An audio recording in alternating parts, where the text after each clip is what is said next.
చాలా మంది fertility treatment కోసం మా దగ్గరకొచ్చినప్పుడు కొంతమంది కపుల్ ఏంటంటే అన్ని హాస్పిటల్స్‌లో చూపించుకున్నాము. మాకు అన్ని టెస్ట్‌లు చేశారు. రిపోర్ట్స్ అన్నీ నార్మల్ ఉన్నాయని చెప్పారు. బట్ అయినా మాకు ప్రెగ్నెన్సీ అనేది కన్ఫర్మ్ అవ్వట్లేదు మేడం అని చెప్పి అడుగుతుంటారనమాట. సో, దీన్ని ఏంటంటే మనం ఏమంటామంటే అన్‌ఎక్స్‌ప్లెయిన్డ్ ఇన్‌ఫర్టిలిటీ అంటాం. అంటే ఏంటంటే ఆడవారిలో ఓవులేషన్ అనేది కరెక్ట్‌గా జరుగుతుంది. ట్యూబ్స్ అనేవి ఓపెన్ ఉన్నాయి. మగవారిలో స్పెర్మ్ అనాలిసిస్ నార్మల్‌గా ఉంది. అన్ని రిపోర్ట్స్ కూడా నార్మల్ ఉన్నాయి. బట్ కానీ కన్సీవ్ అవ్వట్లేదు అని అంటే దాని అర్థం ఏంటంటే, అంటే మనకి ప్రాబ్లమ్ అనేది ఐడెంటిఫై అవ్వట్లేదు. సో, అన్నీ బానే ఉంటే ఖచ్చితంగా కన్సీవ్ అవుతారు. బట్ స్టిల్ కావట్లేదు అని అంటే మనకి మైక్రోస్కోపిక్ లెవెల్‌లో ఎక్కడో ఏ ప్రాబ్లమ్ ఉందో మనం ఐడెంటిఫై చేయలేకపోతున్నాము అనమాట. సో, దీని గురించి తెలుసుకోవాలంటే అసలు ఫర్టిలైజేషన్ ప్రాసెస్ ఎట్లా జరుగుతుంది? ప్రతి చిన్న అంటే మైక్రోస్కోపిక్‌గా మన శరీరంలో ఎన్ని స్టెప్స్ ఉంటాయి? ఎలా జరుగుతుంది అనేది చూద్దాం. హలో అండి. నేను doctor Naini, fertility expert, consultant at 39 hospitals, Karimnagar branch.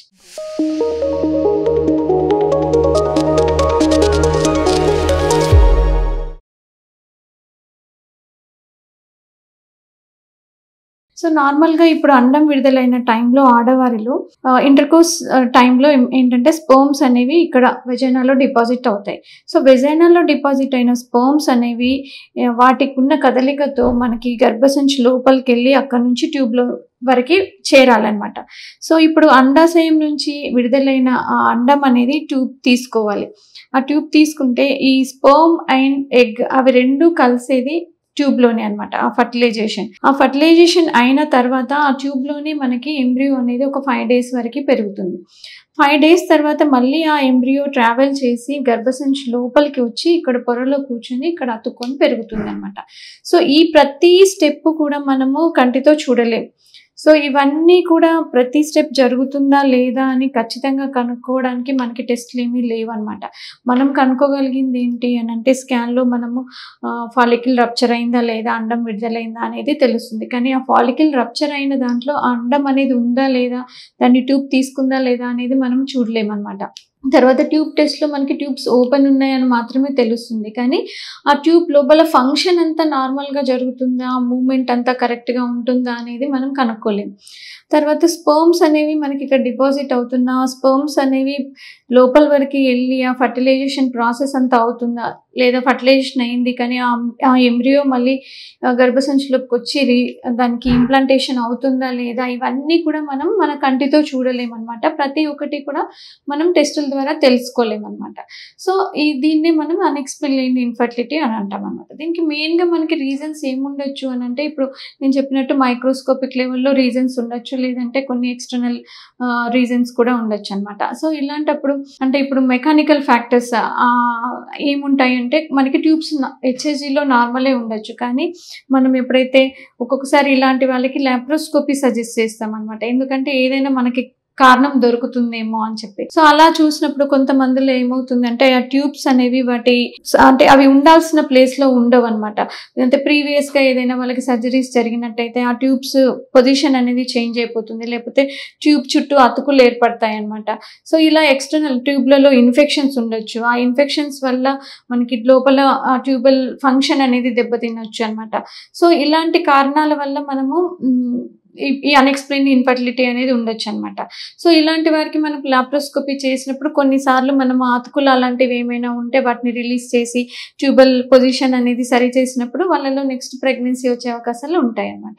ఇవి కాకుండా మైక్రోస్కోపిక్ లెవెల్‌లో ఉండే కారణాలు ఏముంటే కొన్ని సర్వైకల్ ఫ్యాక్టర్స్ అనేటివి ఉంటాయి. అంటే ఈ సర్విక్స్ దగ్గర ఉన్న సెక్రీషన్స్‌లో కొన్ని అంటే స్పెర్మ్స్‌ని కిల్ చేసే సబ్స్టెన్సెస్ ఉండొచ్చనమాట. సో, ఇలాంటి వాటికి మనము ఏంటంటే వాళ్ళలో ఐయుఐ ప్రాసెస్ ద్వారా చేసినప్పుడు ప్రెగ్నెన్సీ వచ్చే ఛాన్సెస్ ఎక్కువుంటాయి. అంటే ఐయుఐలో ఏంటంటే మనం సెమెన్ అంతా ప్రిపేర్ చేసి బాగా యాక్టివ్‌గా ఉన్న స్పెర్మ్స్‌ని డైరెక్ట్ గర్భసంచిలోకి ఏస్తాం. అంటే ఈ సర్విక్స్‌ని బైపాస్ చేస్తామనమాట. సో, అలాంటప్పుడు ప్రెగ్నెన్సీ కన్ఫర్మ్ అయ్యే అవకాశాలు ఎక్కువ ఉండొచ్చనమాట. కొంతమందిలో ఈ ఫర్టిలైజేషన్ ఫెయిల్యూర్ ఉండొచ్చు. సో, అలాంటప్పుడు మనం ఏంటంటే ఈవెన్ ఐయుఐ ద్వారా కూడా కన్సీవ్ అవ్వట్లేదు అనంటే ఏమైనా ఫర్టిలైజేషన్‌లో ప్రాబ్లమ్ ఉందా అని మనం ఆలోచించి వాళ్ళకి ఐవీఎఫ్ ప్రాసెస్ సజెస్ట్ చేస్తాం అనమాట. సో అలా ప్రెగ్నెన్సీ రేట్స్ని మనం ఇంప్రూవ్ చేయొచ్చు అన్నట్టు. ఇంకొంతమందిలో ఇంప్లాంటేషన్ ప్రాబ్లమ్స్ ఉంటాయి. అంటే ఎంబ్రియో ఇప్పుడు మనం తయారు చేసి పెట్టినా అది గర్భసంచికి అతుక్కోకపోవడం అనమాట. సో ఇది యూజువల్గా చాలా రేర్గా ఉంటుంది. ఇప్పుడు మనం ఒక 100 కపుల్ని అన్ఎక్స్ప్లెయిన్ ఇన్ఫర్టిలిటీ వాళ్ళని తీసుకుంటే వాళ్ళలో కారణాలు వచ్చేసి అట్లీస్ట్ 30 to 40% ట్యూబల్ ఫ్యాక్టర్సే ఉంటాయి అనమాట. ట్యూబుల్లో ఇన్ఫెక్షన్స్ ఉండడం వల్లనో లేకపోతే ఎక్స్టర్నల్ ట్యూబల్ ఫ్యాక్టర్స్ మాత్రమే ఉంటాయి.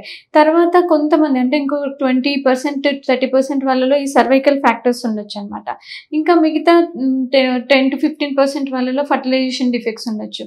సో ఇలా మీకు అన్ని టెస్ట్లు చేసినా అన్నీ నార్మల్ ఉన్నా మీరు ఇంకా ఎన్ని రోజులు వెయిట్ చేయాలి అంటే నార్మల్గా ట్రై చేయడానికి, లేదంటే ఐవీఎఫ్ ఐయుఐ పద్ధతులు ఏమైనా చేసుకోవాలనేది నిర్ణయించుకోవడానికి డాక్టర్ సలహా తీసుకోవాలన్నమాట.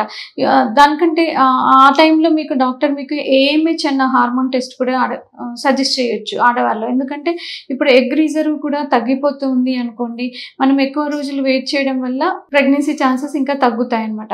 So AMH values, antral follicular count అంతా బాగానే ఉంది అని అంటే మీరు వెయిట్ చేయొచ్చు. లేదు అది కూడా తగ్గిపోతుంది అంటే ఇమీడియట్గా మీరు ఫర్దర్ అసిస్టెడ్ రిప్రొడక్టివ్ టెక్నిక్స్ అంటే ఐవీఎఫ్ ప్రాసెస్కి అలా వెళ్ళాల్సి ఉంటుందన్నమాట. సో మీరు ఇంకా ఎంతకాలం వెయిట్ చేయొచ్చు, ఎంత త్వరగా ఈ ఐవీఎఫ్ ప్రాసెస్ చేయించుకోవాలి అనేది మీ సిచ్యువేషన్ని బట్టి మీ డాక్టర్ మీకు డిసైడ్ చేయడం జరుగుతుందన్నమాట. Thank you.